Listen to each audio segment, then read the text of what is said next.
Friend, આજે આપણે બનાવીશું કસૂરી મેથી નાખી અને થેપલા મસાલાવાળા. તો મિત્રો, તમે મારી ચેનલને હજી સબસ્ક્રાઈબ ન કરી હોય તો લાઇક, શેર અને સબસ્ક્રાઈબ કરી દેજો, તો તમને મારા નવા વિડીયા જોવા મળશે. તો આજે આપણે બનાવીશું કસૂરી મેથીના થેપલા. જ્યારે આપણે મેથીની સિઝન નથી હોતી ત્યારે મેથી લીલી મળવાની બહુ મુશ્કેલ હોય છે, તો આપણે ખાવાનું મન થાય તો આપણે કસૂરી મેથીના થેપલા બનાવીશું. તો મેં આ 200થી 300 ગ્રામ જેટલો લોટ લીધો છે. તમારે જેટલી ક્વોન્ટિટી હોય એ પ્રમાણે મેથી નાખવાની છે, નહીં તો કડવા જ લાગે છે થેપલા. માપની મેથી નાખવાની છે ક્વોન્ટિટી પ્રમાણે. ઓછો લોટ હોય તો થોડીક ઓછી નાખવાની છે, વધારે હોય થોડી વધારે નાખવાની છે. તો મેં આ કસૂરી મેથી લઈ લીધી છે.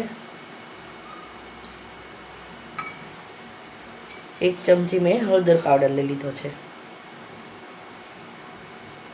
મેં લસણ નથી નાખ્યું આમાં, તમે લસણ પણ નાખી શકો છો. 1 ચમચી મરચું પાવડર લઈ લીધો છે, લાલ મરચું. 1 ચમચી ધાણા જીરું પાવડર લીધો છે અને 1 ચમચી મેં વ્હાઇટ કલરના તલ લીધા છે. તમે તલ ન નાખો હોય તો સ્કીપ પણ કરી શકો છો. અને 1 ચમચી મીઠું લઈ લીધું છે મેં સ્વાદ અનુસાર. મારે વધારે લોટ છે ક્વોન્ટિટી, એટલે મેં વધારે મીઠું લીધું છે. 1 ચમચી મેં ખાંડ નાખી છે.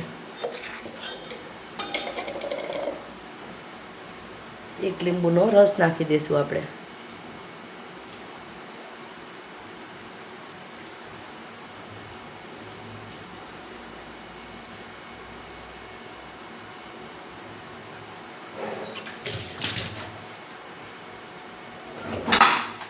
આપણે 2 ચમચી મોણ માટે તેલ નાખવાનું છે.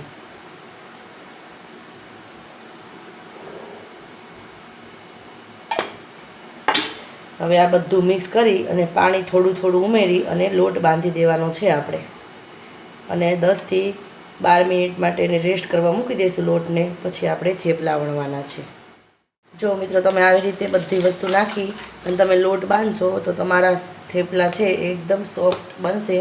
તમે પિકનિકમાં પણ લઈ જઈ શકો છો. 2 થી 3 દિવસ સુધી આ બગડતા નથી. તમારે 3 થી 4 દિવસ અથવા 2 થી 3 દિવસ રાખવા હોય તો તમારે લસણ નાખવાનું નથી અને ભાત નાખવાના નથી. આમાં બધા ભાત નાખીને પણ થેપલા બનાવતા હોય છે. આવી રીતે તમે લોટ બાંધશો સિમ્પલ રીતે તો તમારા 4 થી 5 દિવસ સુધી થેપલા રહેશે.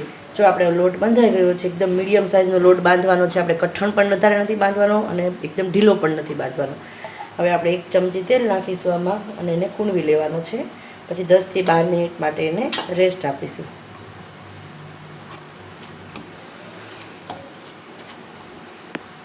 મિત્રો, આપણો લોટ બંધાઈને રેડી થઈ ગયો છે. 10 થી 12 મિનિટ પણ થઈ ગઈ છે.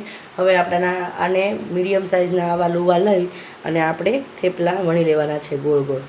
તો ચાલો મિત્રો, આપણે થેપલા વણી લઈએ. મિત્રો, આપણે થેપલા વણી લેવાના છે.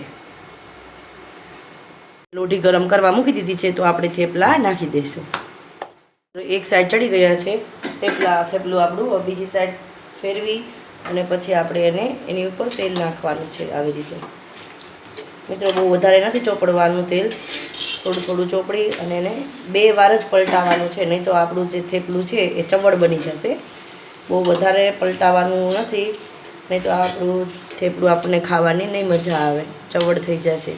થેપલાને અથાણા સાથે, બટેટાના રસાવાળા શાક સાથે, મરચાં સાથે પણ તમે ખાઈ શકો છો. જો મિત્રો, આપણું થેપલું રેડી થઈ ગયું છે. બહુ વધારે તમે પલટાવશો તો થેપલું કડક અને ચવડ બની જશે. જો આવી રીતે થેપલું બનાવશું અને બધા થેપલા આવી રીતે બનાવી લઈએ. એન્ડ આપણા થેપલા તૈયાર થઈ ગયા છે. મેં એક ડીશમાં લઈ લીધા છે. હવે મિત્રો, તમે આને અથાણા, બટેટાના રસાવાળા શાક જોડે, સેવ ટમેટાના શાક જોડે તમે ખાઈ શકો છો. ચાલો મિત્રો, થેપલા ખાવા.